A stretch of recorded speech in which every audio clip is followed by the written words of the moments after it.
नमस्कार। आप सबको गणेश चतुर्थी की बहुत बहुत मुबारकबाद, बहुत बहुत बधाई। गणेश चतुर्थी का त्यौहार फाइनली आ गया और इसके साथ ही बैक टू बैक त्योहारों की शुरुआत भी हो चुकी है। पूरी दुनिया में गणेश चतुर्थी का त्यौहार बड़ी धूमधाम से मनाया जाता है।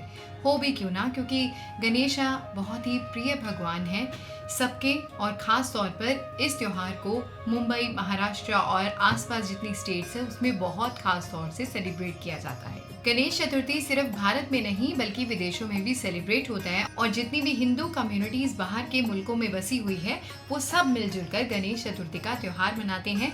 गणेश जी के आइडल को अपने घर में स्थापित करते हैं। वो जिस तरह कभी मूर्ति रखना चाहे, कुछ लोग क्ले की मूर्ति भी बनाते हैं, कुछ लोग प्रॉपर तौर पर गणपति को लेकर आते हैं घर पर और उनको पूरे 5 दिन, 7 दिन, 3 दिन, 9 दिन के हिसाब से रखकर फिर उनका विसर्जन कर दिया जाता है। तो इस तरह से गणेश चतुर्थी का ये त्यौहार पूरा होता है। भारत में गणेश जी को विघ्नहर्ता के नाम से जाना जाता है, यानी कि ऑब्स्टेकल रिमूवर। खास तौर पर गणेश जी का नाम जरूर लिया जाता है किसी भी नए काम को शुरू करने से पहले, क्योंकि गणेश और लक्ष्मी जी का नाम लेने से बहुत सारे विघ्न लोगों के वो कम हो जाते हैं। हमारी भारतीय संस्कृति में सबसे पहले गणपति का नाम लेना अनिवार्य होता है। गणपति जी का बाकी सारे देवताओं से पहले ही इनकी आरती की जाती है, इनका नाम लिया जाता है, क्योंकि इन्हें ही विघ्नहर्ता कहा जाता है और इन्हीं से न्यू बिगिनिंग्स की स्टार्ट होती है। चाहे आपने घर में कोई भी नया काम करना हो, अपने बिजनेस की शुरुआत करनी हो, सबसे पहले पंडित जी गणपति का नाम लेकर ही उसकी स्थापना करते हैं, उसकी शुरुआत करते हैं। गणपति नाम में ही कई खासियत हैं, क्योंकि एक तो उनकी जो प्रतिमा होती है, जो उनका हेड होता है, उस पर हाथी की प्रतिमा होती है, जबकि उन्हें लंबोदर भी कहा जाता है, यानी कि उनका बड़ा सा पेट होता है। एक दंत भी उन्हें कहा जाता है क्योंकि उनका एक दांत होता है, और उनका एक दांत परशुराम जी ने अपनी एक से तोड़ दिया था। उस पर भी कई कथाएं हैं, लेकिन आज हम जिस कथा के बारे में मेंशन करेंगे, जिस कहानी के बारे में जिक्र करेंगे, वो है जो इनको प्रसाद सबसे प्रिय होता है गणेश चतुर्थी के दिनों में, या फिर वैसे भी उनका फेवरेट फूड जो कहा जाता है उसके बारे में। आप गेस कर पाए या नहीं कि किस खाने की बात कर रही हूँ जो कि गणेश जी का सबसे प्रिय है और उनको भोग भी लगता है? गेस नहीं कर पाए हैं तो मैं बता देती हूँ, मोदक। गणेश जी को मोदक बहुत प्रिय है, और आज इसी पर बात करेंगे कि गणेश जी को मोदक इतने अच्छे क्यों लगते हैं। जब तक उनके भोग में मोदक शामिल ना हो, प्रसाद को अधूरा माना जाता है। इसके ऊपर आज हम चर्चा करेंगे। गणेश चतुर्थी की सेलिब्रेशन तब तक अधूरी है जब तक गणेश जी को 21 मोदकों का प्रसाद नहीं चढ़ाया जाता। मावा से बने मीठे मीठे मोदक जितने हम सबको अच्छे लगते हैं, उससे ज्यादा गणेशा को अच्छे लगते हैं। इसके पीछे बहुत लंबी कहानी है और इसके लिए हमें हिस्ट्री में जाना पड़ेगा। तो एक लोक कथा के अकॉर्डिंग गणेश जी का मोदक के साथ प्यार कैसे पड़ा की कहानी शुरू होती है। जो गणेश जी की मैटरनल ग्रैंडमदर थी, यानी कि उनकी नानी थी, वो उनके लिए बहुत सारे लड्डू बनाया करती थी, क्योंकि गणेश जी को खाना खाने का बहुत शौक था और उन्हें लड्डू खाना बहुत पसंद था। और जैसे कि गणपति की डिस्क्रिप्शन में ही जाहिर है कि गणपति को भूख बहुत लगती थी और उन्हें मीठा खाने का भी बहुत शौक था। तो ऐसे में उनकी नानी उनके लिए बहुत सारे लड्डू रोजाना बनाया करती थी।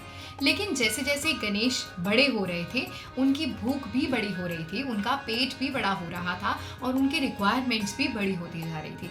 तो उन्हें बहुत सारे लड्डू खाने की ज़रूरत पड़ती थी, लेकिन उनका पेट नहीं भरता था। लेकिन उनकी नानी अक्सर थक जाया करती थी। रानी मेनावती ने फिर गणेश जी के लिए मोदक बनाने शुरू किए, और मोदक गणेश जी को इतने अच्छे लगे कि अब से उनके फेवरेट मिठाई वही हो गई, और उसी से ही वो भूख को सेटिस्फाई कर पाते थे। ऐसे ही एक और लेजेंड बताती है कि एक बार देवी अनुसुईया ने गणेश जी और उनकी पूरी फैमिली, यानी कि लॉर्ड शिवा और पार्वती माता को एक बार अपने घर बुलाया डिनर के लिए, और वहाँ पर देवी अनुसुईया ने बोला कि पहले गणेश जी को पूरा खाना खिलाया जाएगा, उसके बाद ही बड़ों को खाना सर्व किया जाएगा। हालांकि गणेश जी को खाने के मामले में सेटिस्फाई करना थोड़ा मुश्किल था, तो ऐसे में उनका पेट क्योंकि बहुत बड़ा था, बहुत जगह थी उनके पेट में, तो जितना खाना वो खाते थे उनका पेट तब भी नहीं भरता था। लेकिन खाने के अंत में गणेश जी को एक मिठाई दी गई जिसका नाम था मोदक, और सबसे इंटरेस्टिंग बात ये हुई कि जैसे ही गणेश जी ने वो मोदक को खाया